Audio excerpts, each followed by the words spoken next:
என்னாச்சு? இன்னைக்கு எவன் மூஞ்சில முடிச்சேனே தெரியல. போன வேலை ஒண்ணு கூட உருப்படல. சரி விடுங்க, நாளைக்கு பாத்துக்கலாம். எங்க அன்னைக்கு உள்ள வேலையை அன்னைக்கு முடிச்சா தானே டெய்லி சரி நாளைக்கு பாத்துக்கலாம்.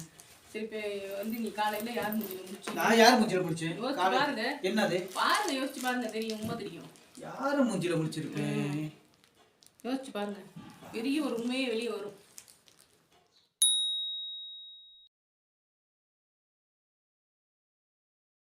ஆங்கில பார்த்தா தாண்டா காமெடியா இருப்பேன், கிட்டத்துல பார்த்தா டெரரா இருப்பேன்டா, டெரரா. நம்ம மூஞ்ச பார்த்துட்டு போய் நமக்கே இந்த நிலவனா, இப்போ டெய்லி நம்ம மூஞ்சில முடிச்சிட்டு போறவனோட நிலைமை என்னத்துக்கு ஆகும்? யோசித்து கூட பார்க்க முடியல. I am singing.